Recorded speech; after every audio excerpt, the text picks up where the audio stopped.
tant mon konzamboka ya sikaye biso stoyebeli ke kimia ekotaki mais na kotala biso ndongai na bino bato oyo bokotala biso bo comprendre que ezaki na ba corps ndenge ba ndeko M23 balobaka oyo ifale mon konzamboka ya sikayaki ayeba ko tia signature na likolo ya ba corps wana tolali tolamuki bandeko na biso bokotala biso tomoni Rex Kazadi oyo azalaki combattant à l'époque azalaki opposant à l'époque ayaki pe azalaki comme candidat en 2018 ayeko s'adhérer na AFC.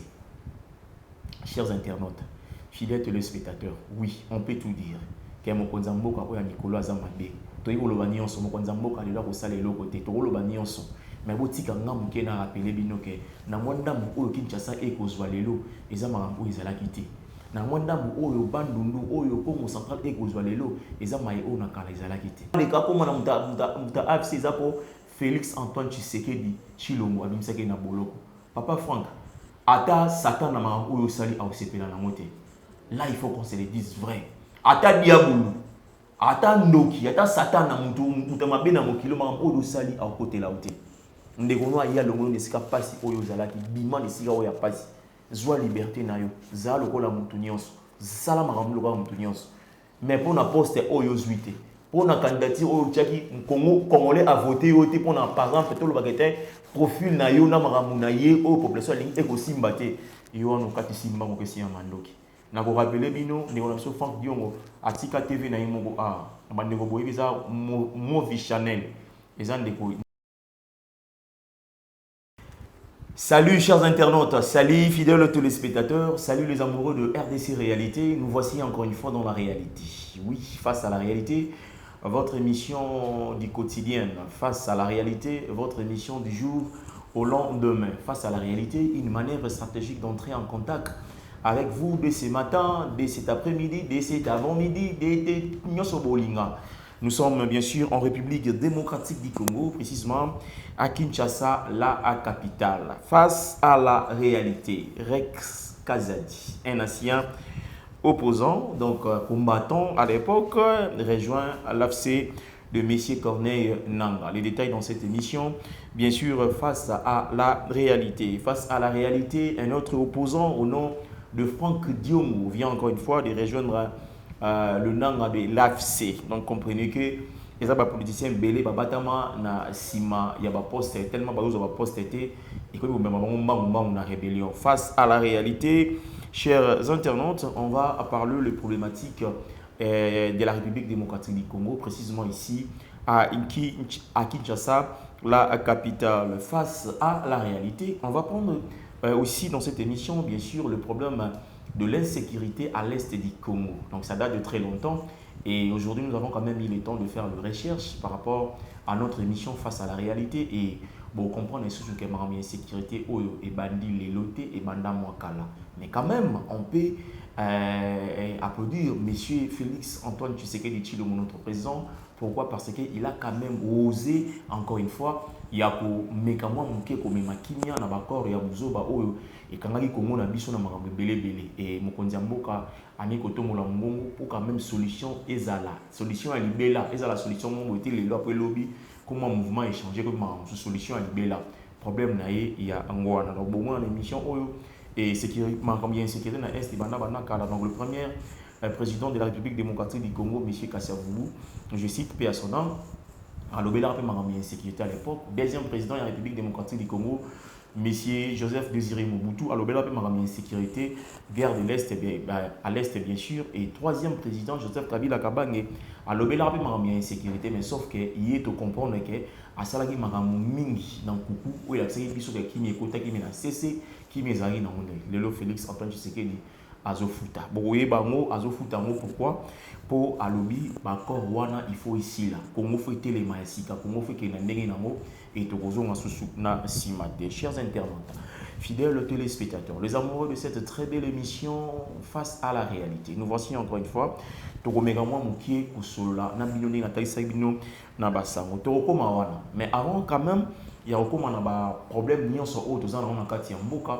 na bomegamo mukie kono sabino sima bo comprendre que guerre ya este o eza guerre o ebani bilote pour maman likambo na Congo eza ya mwana guerre ezo ebanate ba misusu ba pour avancer ba raison mboka eza munene ba misusu ba lobi que mboka eza na munene te ba continuer ba ko gérer mboka te ba misusu ba lobi makambo esengela kite ba loba et aujourd'hui na émission au face à la réalité vous comprendre ngo bande ko nanga nyoso botalanga partout dans le monde bon en France bon en Belgique bon en Grande-Bretagne vous en na France vous en à Paris vous en à Nice bon à Toulouse bon en Suisse bon en États-Unis bon en Canada bon na Nairobi bon en Éthiopie donc vous comprendre que émission oyo ils a juste émission automobile rabino ba réalité en face na bino et bon comprendre encore une fois que mboka na biso eza misale belé ya ko sala. On va parler maintenant problème ya makasi oyo et ko déranger ba mboka nyonso boyebi biso na Congo bana to botama bana to kola tozo kola ti lelo to yebika que guerre ezaka na est mais mutu ya guerre ngo tina makola ngo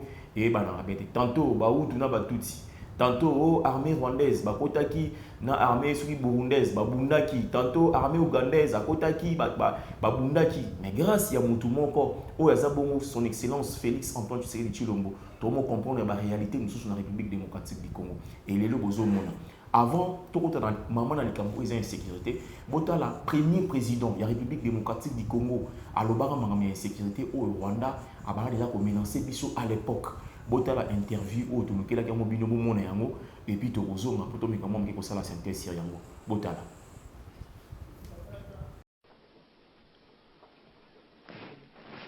Monsieur le Président, voici tout juste un an, les rebelles lançaient dans l'est du Congo une offensive qui devait leur permettre d'occuper une partie du territoire national et d'y faire régner un climat d'insécurité et parfois même de terreur. Depuis, l'armée nationale congolaise paraît avoir bien repris la situation en main. Pourriez-vous nous faire le point sur l'état actuel de la rébellion? La rébellion au Congo est pratiquement enrayée. Il reste bien entendu quelques poches qui sont vouées soit à la fin ou à la reddition inconditionnelle. Se dire donc que l'armée nationale a la situation en main. Il est à noter également la résistance des Congolais qui, pour moi, c'est l'indice qu'ils attachent beaucoup d'importance à leur patrie et que dans leur conscience, ils ont combattu pour leur patrie. Et la composition de l'armée nationale congolaise avait donné, il y a quelques mois, certaines inquiétudes. Maintenant, son rendement paraît très supérieur. Vous pensez qu'elle a tous les atouts en main à l'heure actuelle pour vaincre les dernières poches rebelles? Certainement, parce que au début, nous avons dû prévenir ces dangers qui consistait à la politisation de l'armée. Précisément, nous l'avons retiré de la vie politique.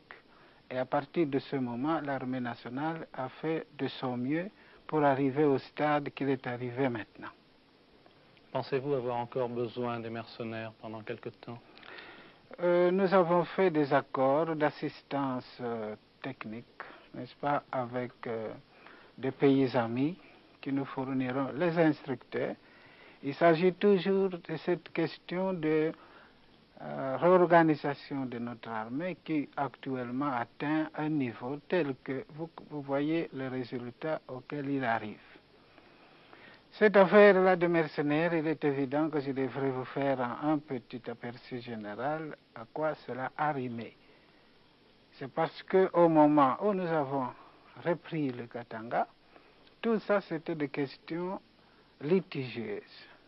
Nous avons dû prendre le dossier en main pour régler cette situation définitivement, mais il se peut qu'à ce moment-là, la rébellion avançait, n'est-ce pas, à pas de géant, précisément parce que nous avons arrêté les opérations pour favoriser la réconciliation nationale.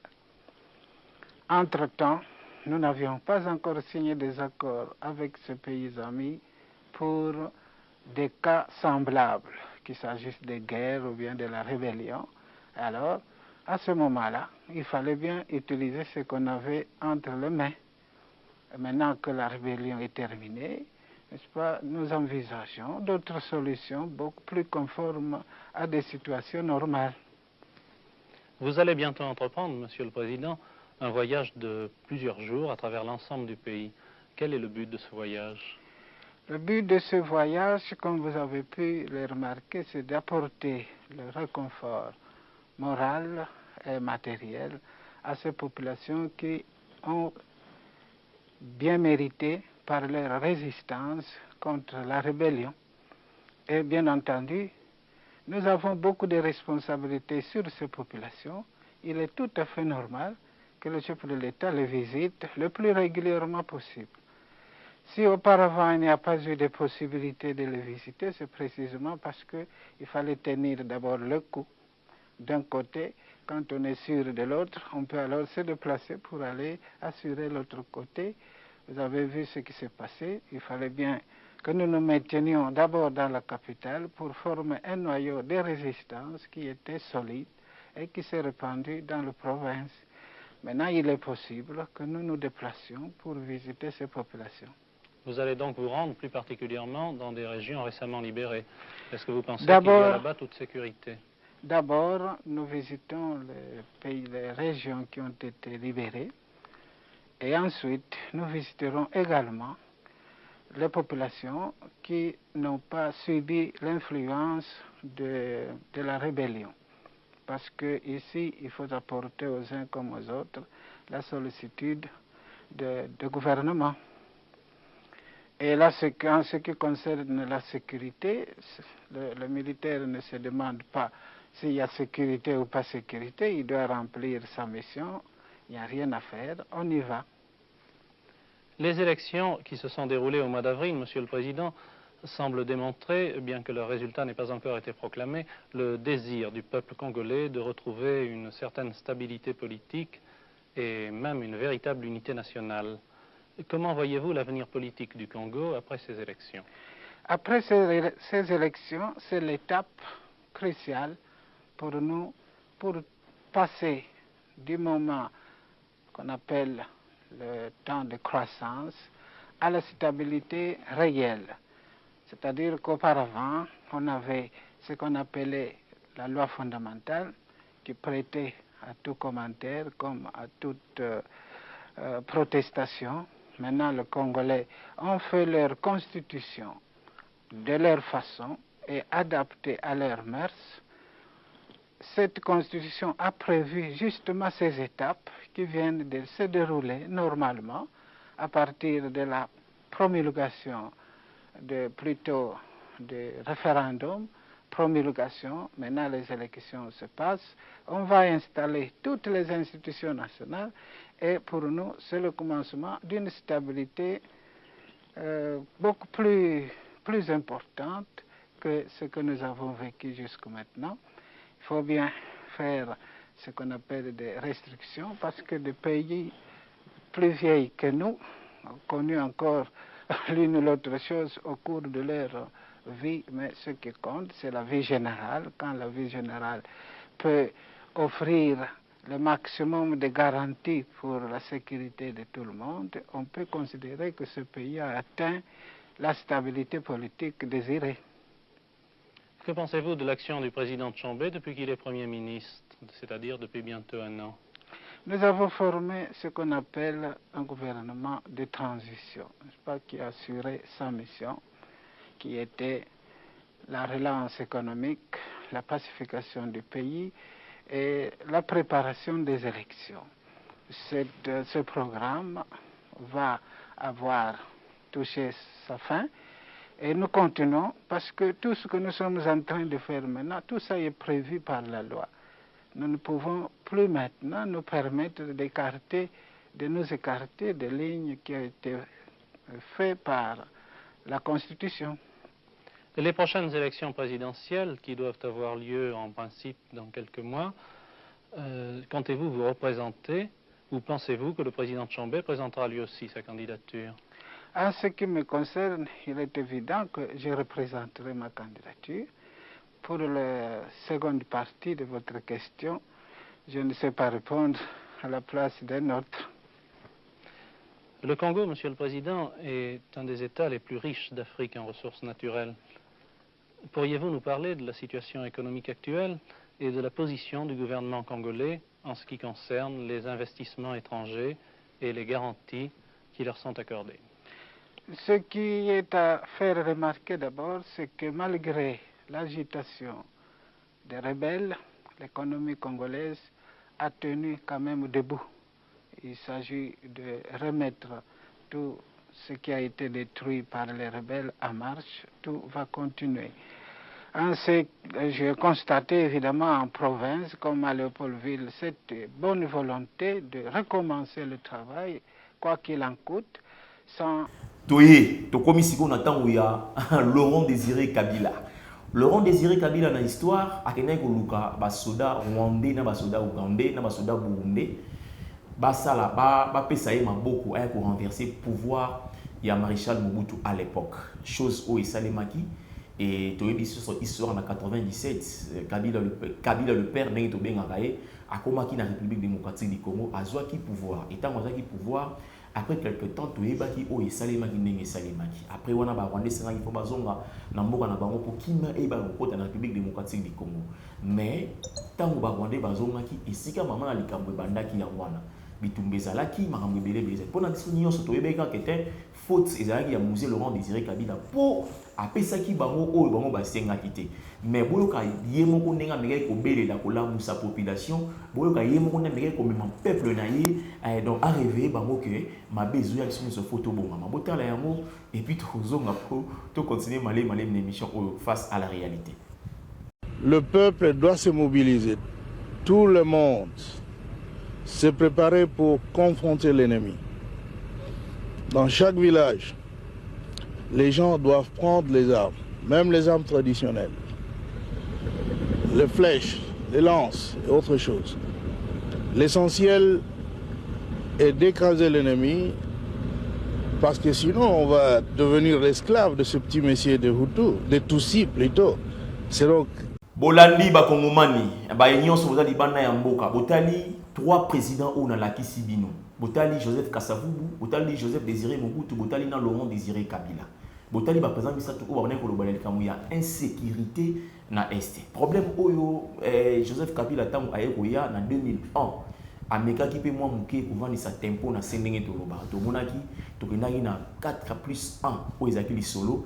Biso tomonaki kimia ekotaki na mboka. Mais après yango ba groupe armé et yaki susu ebele tolo bango bongo et komaki na ba CNP ba e komaki ba musuza nini o ya nini ya mboka monini e kilinga me e goya e komaki mwa mingi avant ba M23 ya e komaki ba RCD e komaki mwa ba groupe armé ebele. Joseph Kabila a sololaki alobaki il faut to lukape po toza contraire pour vendre biso so esika moko na biso na bino to yebeka kimeza laki. Toute une question de logo. Pour le lot, comme une étape, il y a Joseph et il y a Félix Antoine Tshisekedi Tshilombo, président de la République démocratique du Congo. Tant que mon konzambo ya sikaye, biso stoyé avec kimia et kotaki. Mais na kotala biso, ndongai na bino batu o kotala biso. Bo comprendre que ezaki na bakor, ndenge ba ndeba M23 balobaka. O il fallait mon konzambo ya sikayaki ay ba ko tia signature na likolo ya bakor wana. Et ça va cause où le bango bazoloba et bimis et déclencher guerre pour Bakor yango est-ce que Joseph Kabila à l'époque a respecté yango celui a respecté yango pourquoi parce qu'on déranger Félix Antoine Tshisekedi Tshilombo lelo celui Bakor yango o ya kalawana ezaki kimia ezaki était pour na paix ekota mbala moko pourquoi guerre o ya est et komi lelo et lelo biso nyonso to moni ndenge nini M23 AFC ba mekaki mwa mukie ko zwa Rutshuru à l'époque Bunagan na bazwa ki à l'époque il y a non ba solo ti ba yaki lokota na Goma bana ba koti na Goma lelo ba vandi et ça lui presque en 1 mois si je ne me trompe pas. Chers internautes, fidèles téléspectateurs, aujourd'hui je vais vous rappeler une chose que biso ba to tokoli na République démocratique du Congo to botama awa tokola awa tozomona makambo ndenge nini eko salema mutu o lelo akolobaka Félix Antoine Tshisekedi Tshilombo aosala eloko te to azamabe et okamusa biso nyonso na ndenge nini mutu Joseph Kabila avandaki 18 ans dans pouvoir tomonaki baton oya salaki tomonaki ba guerre ya ndenge ezalaki mais population to ba opposant ba telemaki te baloba na yeke te nkoko so ezali fotika mboko kende babaki tozelaye asisa manda na ye akeye na kimia tozelaye mais ekomi na tango ya Félix Tshisekedi asilisi même pas deuxième mandat na ye mais tout le monde bandeko nyonso ba teleni bandeko nyonso bazolo banaye akende il faut démissionner il faut tika mboka des ordres komi makambo belé komi mokonzi mboka lobaki ba vidéo ezali ke ngai na osolana ba rebelle ya M23 te na osolana na Rwanda po yemta pusaka bango mais d'après ba information to ko yoka pe lisusu ke Paul Kagame ndenge mokonzi mboka na bisasengi asolana ye alobi pe clair na bandeko nyonso oya AFC na lisusu o bazanzinga alobi ye akobata malisusu te bango moko bamibimisa na makambo na bango baloba clair ke ba guerre yango eza bango moko ne bakosala mo contre mboka na bango yango to monaki d'après ba information ezalaki na moko mibale fallait basangana AFC basangana Félix Antoine Tshisekedi président ya Congo il faut asangana bakutana na Kampala baye ba solution ni bakoki kozwa tolali tolamuki bandeko na biso boko tala biso tomoni Rex Kazadi o azalaki combattant à l'époque azalaki opposant à l'époque ayaki pe azalaki comme candidat en 2018 ayeko s'adhérer na AFC. Chers internautes, fidèles téléspectateurs, oui, on peut tout dire. Que mokonzi mboka oya Nicolas Azamabe, to yoloba nyonso mokonzi mboka lelo ko sala eloko te, to yoloba nyonso. Mais botika ngamu ke na rappeler bino ke na mwanda mu oyo Kinshasa ekozwa lelo eza makambo ezalaki te. Na mwanda mu oyo Bandundu oyo Congo central ekozwa lelo eza maye oyo na kala ezalaki te. Quand même volonté ezali certes moi ba quoi que eza pour te dire que œuvre nyonso ya mutu ezala kaka parfaite. Moi, mon cocoso est en raté, mais tu remarques que Nathan ou il y a Félix Antoine Tshisekedi Tshilombo, batonion sur la télémito éviter pourquoi qu'on vouloir nous donner un niveau. Nous avons mon parti ça, faut nous attendre comme bino na raison. Rex Kazadi azamutu oyo akoi na République démocratique du Congo te akoli mingi na mikili ya poto. Yende mutaidi mibeko, yende mutaidi nzela, yende mutaidi justice, yende mutaidi maïnion so oyo sala ke mutu azala kimia na mboka nae. Tu retournes la question, pourquoi qu'on s'adhérer na groupe armé oyo ekoluma bandeko na bino ba congolais? Est-ce que pour na kanyaka? Est-ce que pour na kozalaka ou koza poste? Est-ce que pour na kosala maïnion so oyo au moins que oza na voiture bien, oza na lupango ya bien, oza na makambo ya bien? Toyoka intervention na ye ndenge apesaki bandeko ya RFI à l'époque azalaki et candidat wana botia la biso photo na ye bandeko ba mona ye donc azalaki opposant babungisaka Kabila makasi à l'époque mais na niveau ya poto baya quitté maintenant Félix Antoine Tshisekedi Tshilombo azalaki pouvoir abenga bango baya basangana po to ça la force ya mboka na biso bandeko nanga boko tala nga bozo mona ye wana mwana mbali wana zali wana Rex Kazadi azalaki combattant munene o alobaka mabe ya Kabila siko to tuni lokola ndenge konza mboka lobaka AFC eza Kabila adini loko sangana Kabila allez-y comprendre ennemi congolais aza congolais alinga mboka na yiti aza plus mingi pour na intérêt plus mingi pour za la bien wana bozo mona ndeko Rex Kazadi apesaka bandeko na biso ya RFI à l'époque apesaka ba interview concernant candidature na ye na présidentielle il y a 2018 aloba kiboye. J'ai vu l'incompétence de la classe politique congolaise. J'ai vu qu'il y avait un manque de volonté transformer la possibilité que nous avons eue après les changements en 2018. On a quitté une dictature. Je pensais que nous avions la possibilité avec le président actuel d'un nouvel élan, étant donné que nous avons soutenu l'UDPS pendant plusieurs années de lutte. Et nous avons pensé que l'arrivée au pouvoir de l'UDPS changerait réellement la vie des Congolais. Bon, nous nous sommes aperçus que rien n'est changé. Donc, pour Nandegwa Rems, il fallait dans 5 ans, tu sais qu'il dit, Acha Kongonyo sur Batol, il fallait dans 5 ans, tu sais qu'il dit, Assis sa guerre dans Est, il fallait dans 5 ans, tu sais qu'il dit, Abom Sabanzela, on a 18 et Salé Magité, il fallait dans 5 ans. Wana pour Rex Kazadi. Il fallait, président, tu sais qu'il dit, Akitsabilo, dans 5 ans, il fallait Mokonzamo Salama. Mais à Bossani, étant Mokonzamo a pouvoir, son excellence Félix Antoine Tshisekedi Tshilombo, il y a une coalition entre FCC et Nakash. Et tout le monde a dit que Maramuni est un Mboka Namiso. Et ça a dit que le ministre a dit pour l'autorité morale. Nego Rex Kazadi Maramouagnon sur Abossani. Donc on rappellera un jour. Tout le monde a dit que le ministre il y a PPRD. Donc, il s'est comporté vis-à-vis de Mokonzamboka. Il y a des cas qui nous ezalaki Mokonzamboka oloba boy ministre oya boy yango nego Rex Maramouagnon sur Bossania. Makamu ya insécurité comment qui par-ci par-là. Insécurité au pe bandeko mususu ya FCC ba lakaka biso ko balobaka ke soki Mokonzamboka s'adhérer na vision na bango te ba créer insécurité ba ko boya bato ba tchaka miso na mboka po kende liboso ba na mboka pa koyaka te. Nego Rex Kazadi abosali makamwana nyonso. Et ye lokola ya ye azamuta mayele na otanga ka komona ye po akena ka ya banguna Azagoloba Makambo contre République démocratique du Congo. Batounié, selon vous, quel devait être le chantier prioritaire du prochain chef de l'État? Alobi, programme Naye, APC programme Naye. Les chantiers numéro 1 en République démocratique du Congo, les problèmes numéro 1 au Congo, c'est la sécurité. Donc pour la négociation de sécurité, à aussi ça en 2 mois. Sécurité autorité qui armée n'a été infiltrée pendant plusieurs années. Congolais Téléma, Congolais Lamouka, Congolais Lingambo Banayo, nous allons bombarder biso autobota na Congo, to ko na Kinshasa, to ko kema na Kinshasa, to aussi mamindu kité, to lobaka makambo ya bien ko na mboka na biso pour atteindre le biso to moni ya monter lobby to lobby na bana biso ba papa simagi manlongi te papa tangisa ma kilate pour l'auto za la bien yango. Alors le problème na ya liboso à l'époque. Faut tant bozo mona yo wana. Problème na ya liboso, alors biso qui est là comme président de la République a miser plus mingi na sécurité. Autre dit ma sécurité ndenge yango ezali. Problème na ya liboso. A miser mingi na problème il y a sécurité. Donc a rocha misolo na e mingi na sécurité. En plus à quel moment nous avons un pays qui a perdu presque 9 millions de personnes dans les différentes différences mondiales. Nous avons un pays où l'on tue. À Bossani, qui est bateau qui est sangana, vous avez bateau au pays bako bomati lelo.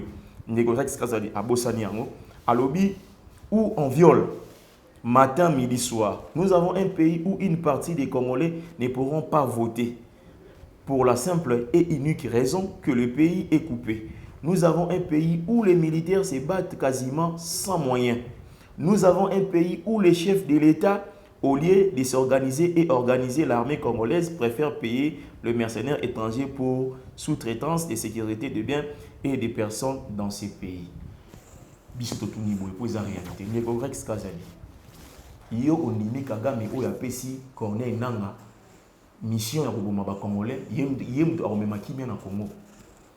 C'est une grosse erreur. Yo ondimi Kagame oya 8 ans ya kopesa bande ko na biso ba Congolais ba bongwana ngo ba Congolais a kopesa bino kimia na mboka oyo. Même si Congo ya mo ndenge ba projet na bango ezali ata to yiki ekosimba te mais to lobaka ke lelo to lobi bakati Congo kimia ekota ekota raté.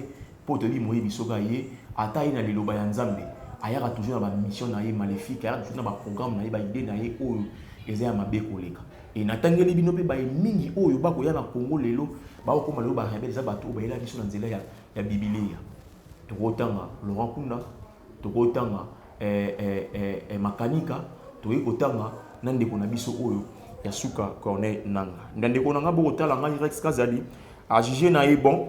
Il y a pour Zalané allié à AFC, Babo Mana Bomba Congolais, Nenga Mesana, et pour Basili Sana Bandekoya RFI, Batuna Gesus. Et justement sur ce sujet, qu'est-ce que vous comptez, Yagouzwa Mok, vous y prendre? Alors, si je suis élu, ma première préoccupation, ça sera d'auditer notre armée. Savoir ce qui ne fonctionne pas. Et récupérer notre armée, et puis derrière cela, nous avons une population de 100 000 habitants. Il faut mobiliser les Congolais. Il y aura une mobilisation massive pour que notre armée monte en puissance et en termes d'hommes. Négorex Kazali, à Bossani, Mokonzi Mboka, son excellence Félix Antoine Tshisekedi Tshilo, montant dans le pouvoir, priorité dans les armées. Pas que dans la Kanchachi, à Meladi Café, dans le bango fonctionnaire. Mais au Yémo, à mon avis, à l'Elaki. La preuve, il y a un programme en 100 jours. 50% et il y a qui plus mis dans l'armée. Il faut que la maison préfabriquée pour que les gens puissent vivre dans le monde. Et ça peut problème et ça peut le côté. Mon konzamboka a bon ici quand il y a kala. Na reine il y a 18 ans. Tout le bango lelo. Na quand il y a lelo. Différence il y a makasi ezali. Bana batanga na makela si vous avez la malili na kati. Hôpitaux lelo comment surtout ba meilleur hôpitaux il y a République démocratique du Congo to tchape quand tchachi na kati. To tchape quand ko la preuve bani bani ko ba ko kufela ba mi o morgue quand tchachi. Morgue quand ko mais à l'époque ils avaient monté.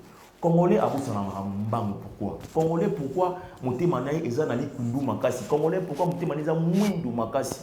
Tobosani parce que nous sommes automonaki pendant 18 ans et to lingi mutumu aye na 5 ou 6 ans a mégalement ngeko changer rapidement. Ça c'est déjà un problème.